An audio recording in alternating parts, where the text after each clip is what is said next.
Hello, I'm Landon. These are my guys. We're about to dive in to Paratroopers Faith. Pace, can you lead us off? Sure. All right, here we go. I know not by what methods rare, but this I know, God answers prayer. I know that he has given his word, which tells me prayer is always heard and will be answered sooner or late. And so I pray and calmly wait. I know not if the blessing sought will come in just the way I thought.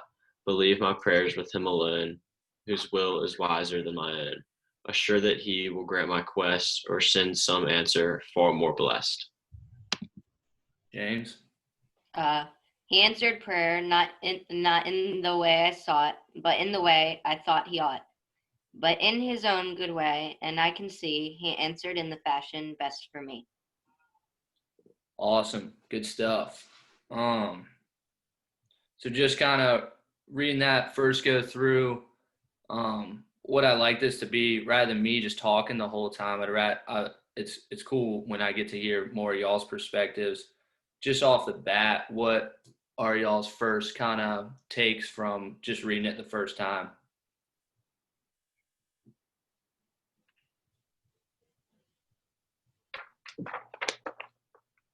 Like the way you want things to be isn't always the best way. Definitely. James or Pace, any first initial thoughts? Um, Maybe God might not bless you in the way that you think and the way that is obvious, but he does it in a way that you're not expecting, but it's still good for you. Definitely. Pace, you got anything? I kind of thought that it was like what the message was is God is gonna bless you in the way that He seems fit, and it's almost like He knows what you want more than you do, and sometimes what you want might not be the best for you, Yeah, so He's gonna deal with that side of it. definitely. That's awesome. Yeah, so if we kind of just, I kind of split it up in six sections, and we don't have to like totally depict it apart or pick it apart, but let's just start with that first paragraph Pace that you read. I think when I read it, I was able to kind of make a note of each one, but let's start with like the first two lines. I'll Pace, you want to just read those again? Yeah, sure. I know not by what methods rare, but this I know, God answers prayer. What do you guys kind of think that just opening? And I'll be honest, that first line was the most confusing for me. So I totally understand if you guys are a little puzzled there. But what do you guys think? And I think you need to use the second line as context to help understand the first line. But to y'all, what does those first two opening lines sort of introduce?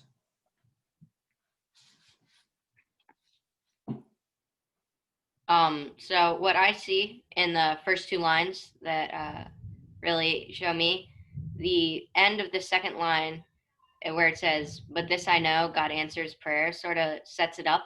I think that it helps make it understand because I think, like I said earlier, it is showing that God blesses you in the way that He seems fit, and it might not be what you think or what you're expecting. Definitely. Yeah, no, I couldn't agree more. Yeah, I think that those first two lines, kind of the introduction, it's kind of maybe our recognition of where we stand versus where God might stand, and that we're the person praying this, and then in this case, if we were to pray this, be accepting where we kind of stand versus where He stands, but then having that trust, God answers prayer. So I think I know not by what methods rare, but this I know, God answers prayer. The first part is saying that it's kind of beyond, I don't know how He does it. It's beyond us a little bit, but He is having trust that He does answer it somehow. Does that make sense? Yes. Cool. So going into those next two lines, so 3 and 4, um, Robert, you want to read those, starting with I know and then ends with heard? I know that he has given his word, which tells me prayer is always heard. Cool. Yeah, I think. What are your thoughts there, Robert? It's like God never breaks a promise, and he says he hears us and listens to us, and yep. Definitely, I like that a lot. What do you think his word is? The Bible? Yeah, I think it can either be the Bible or Jesus. I know in the Bible they use Jesus as the word, and I think that's what kind of bridges the gap for us in prayer. And that I know that he has given his word, which tells me prayer is always heard. So it's like the way that we're able to trust that our prayer is heard is through that word, which is either, yeah, I think the Bible and or Jesus. Pete or Robert, you want to read, I guess, the next two lines, which starts both have and to begin with? And will be answered soon or late, and so I pray and calmly wait. Yeah, nice. What is your take there? Like, if it comes sooner or later in life, like God hears you and he'll answer your prayer. Yeah. What I think these two lines really got me because this is like the hard part of it. Um, can you guys think of an example where you've ever had to wait for something and it was hard? The wait was hard. And I'd say getting my license, because you're right there, you finish all your training and all that stuff, and then you just have to wait for you to be able to start driving when you're just like, I can definitely do this, but you just have to wait. That was Definitely. definitely. Great example. James, do you have an example where it was hard to wait on something? Um, let's see. Yeah, it's sometimes like one good example I think would be waiting for your favorite sport to come back into season so that you can play. Definitely. That's such a good one. What makes that wait so hard? I think it's just the length of time between being able to play because it's not like it's 4 or 5 hours. It's like half a year, so Yeah, it man. makes it that much more difficult. Totally. I totally get that. And it all ties into, yeah, it says soon or late. So it could be 4 or 5 hours or late. It could be, who knows, a year, couple years. It can be really hard sometimes. Um, but yeah, it all kind of goes back to what all three of you guys said. It's like what we thought was best for us might not in the big picture be best for us. Keep as we keep moving, can who wants to read I know, starting with I know, and then at the end I thought, the next two lines. Pace, you want to read those? Yeah, sure. I know not if the blessing sought will come in just the way I thought. Yeah, so kind of what I just said, but Pace, what is your kind of take on that?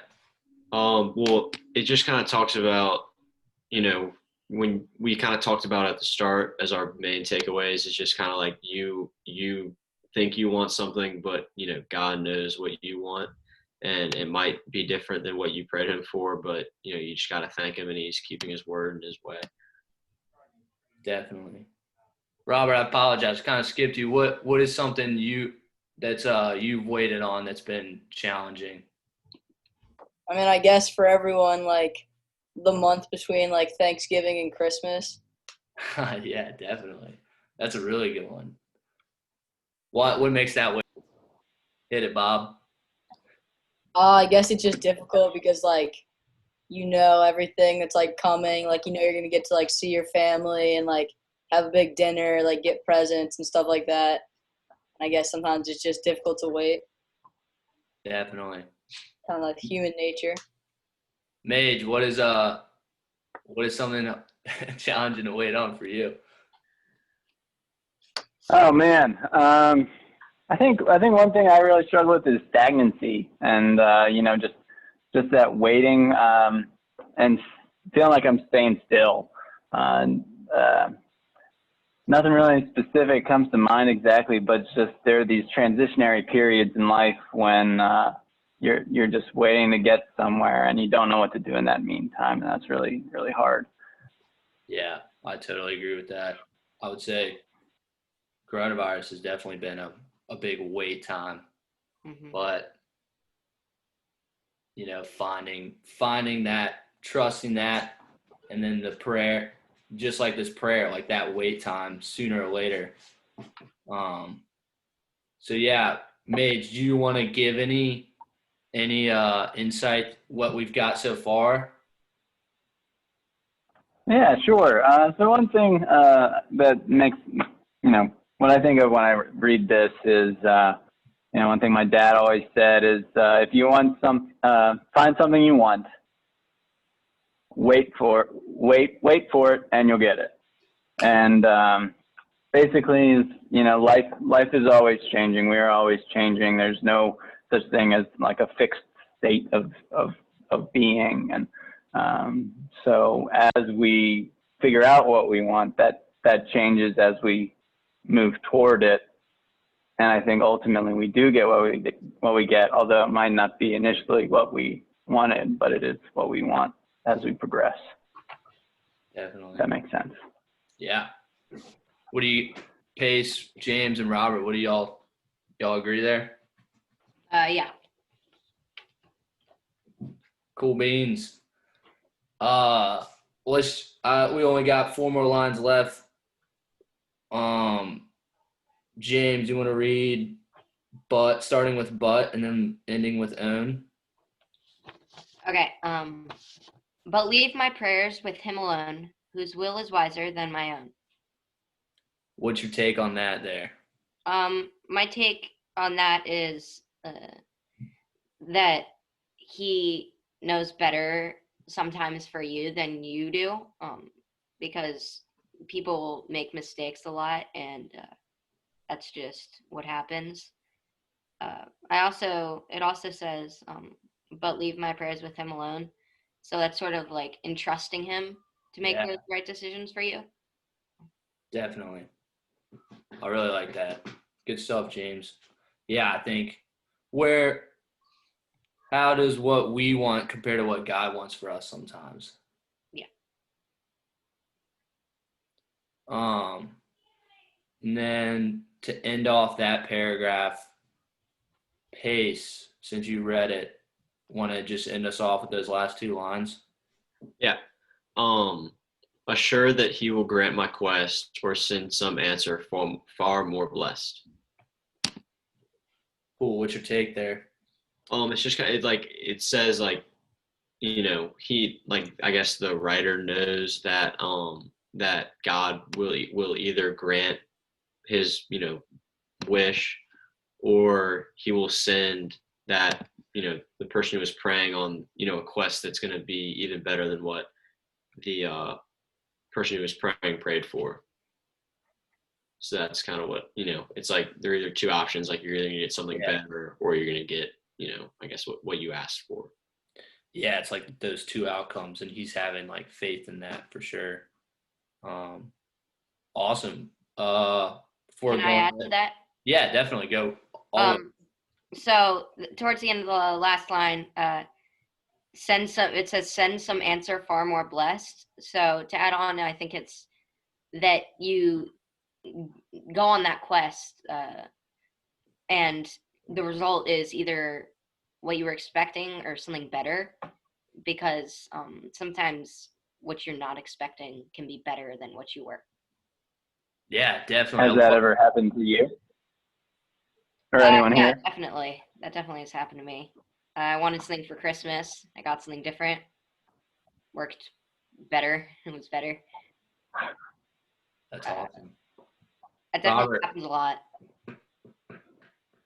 Robert, you got any quests? I don't think so. Any I'm sure I have one. I don't really have any on the top of my head. No, it's all good. I think, that quest. So it's like there's the wait period that we talked about earlier, but then sometimes we get put on that quest, and that quest sometimes lead us to that answer that's far, far better.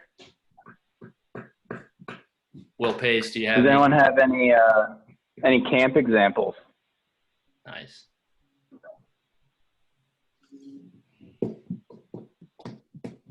I don't know. Maybe it's optional activity today, and you want to go do horseback riding, but it's completely full, and then you have to go do something else, and you end up having a ton of fun. You're like, you know what? Thank God that I didn't go to horseback riding because I just had a lot of fun, on the river or playing baseball or something like that. That's a great example. Yeah, for me, one time I had a big fear of horses and stayed away from the stables as much as I could. And then one day I came back from a day off and was told that I had to be in the riding activity and just had to get on a horse. It wasn't up to me, and it turned out being a really awesome day. Yeah, I have another one. I have a quest. So I think when we go on that long camping trip, it's not really a bad quest. I would consider it a good quest, but we still get our candy stores. So Yeah, definitely worth it. you earn it. Yep. Yeah, I'd say I definitely have one that I think about a lot. I grew up, or once I became a CIT, I love the riding activity, and then I was a counselor in there. But then there was one summer where Matthew was like, started at work week, he said, you're going to be in river activity. And I remember just being so upset about that because I was like, I'm riding, that's what I do. But then I ended up having such a love for the river, and I'm so glad that Matthew pointed me in that direction, made me do that, because at first I was so upset. But that was that moment where I was like, I was stubborn in my own ways, thinking that riding was best for me. And then the bigger picture, doing the river and kayaking and fishing has now opened up so many more possibilities for me right now. I love going fly fishing was one of my biggest hobbies right now. So I thank God that he pushed me out of my comfort zone. Robert, any camp examples?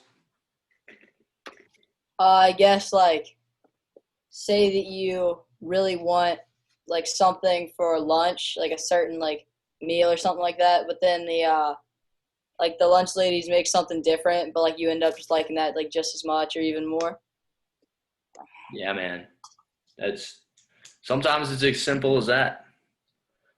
But yeah, so I think at first I was confused whether these go into each other, but regardless if they do or they don't, like they do in the context of both of them, the content. So I think this one is the initial prayer, but then I would say flipping over the page, whoever has written it, I think we can kind of create a scenario where he goes on the quest and now he has the answer. And I think this prayer is him get the outcome of what he prayed about before. So who was it that read this again? Was it James? Yep, me. James, could you read it one more time? The whole thing? Yeah, that'd be great. He answered prayer, not in the way I sought, not in the way I thought he ought, but in his own good way, and I can see he answered in the fashion best for me. Can you guys kind of maybe relate that to the examples that you gave that either through camp or the other examples that you gave? I think the camp examples were best. Can you relate that prayer and how the outcome of it relate to your examples? Yeah, I think Robert's was a really good one to tie into this. So the lunch ladies might not make what you were expecting, but after you go in there and you finish being bummed out that you didn't get what you want, you really realize that this is better and it can be not what you were expecting, but the best for you. Yeah, like last year in first session when like they wrote on the meal board, they wrote like for lunch it was like Chuck Wagon or something like that, but then it ended up being like Chicken Nugget Day. Yeah, totally. Pace. Yeah, Landon, I thought yours was a really good example that correlated really well to this last paragraph because, you got pushed, out of your comfort zone, like you said, from riding, which you had done a lot as a CIT, and then you got to do river, which is, now, like you said, one of your biggest hobbies is fly fishing. So, he, like the last line says, he answered in the fashion best for me. And I feel like for you, you can connect that to that line. So. Totally. Yeah, man. I believe it. And yeah, it goes back to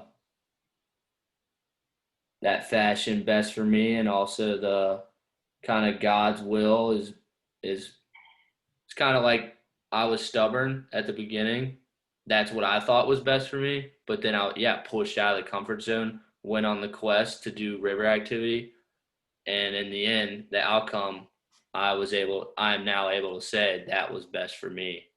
But yeah, I'm always going on those, so I'm always having to go back to these prayers, trusting that I'm not the one in control. There's a greater sort of power and control.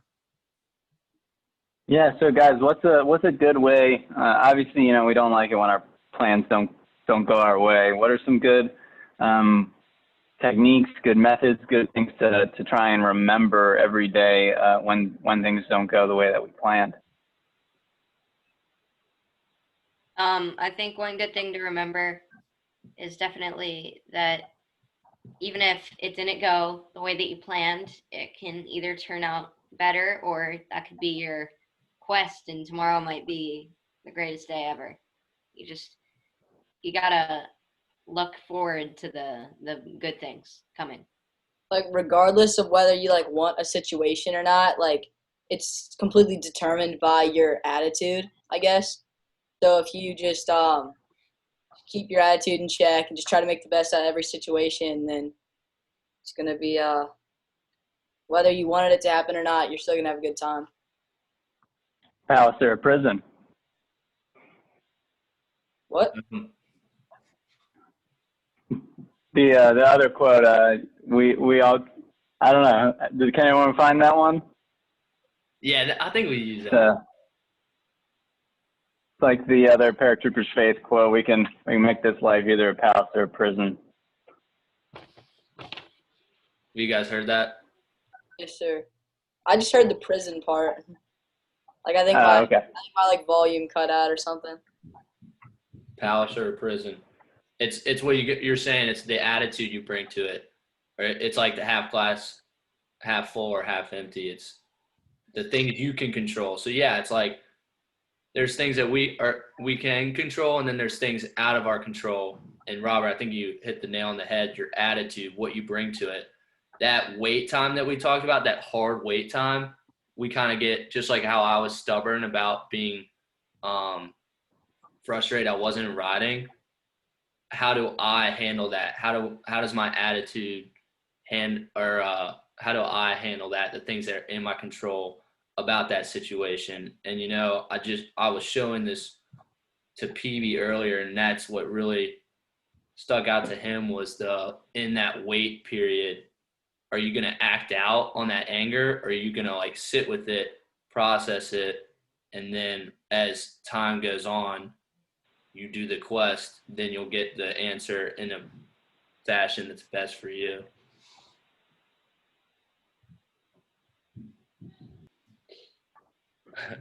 Cool, guys. Well, is there any like last thoughts you kind of want to say before closing it?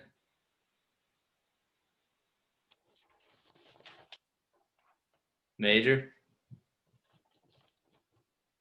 I got nothing. I think you guys nailed it. Cool. All right. Well, thank y'all so much for tuning in, and glad we got to do it. I'm thankful for it. Thank you. Thank you. Yeah, man.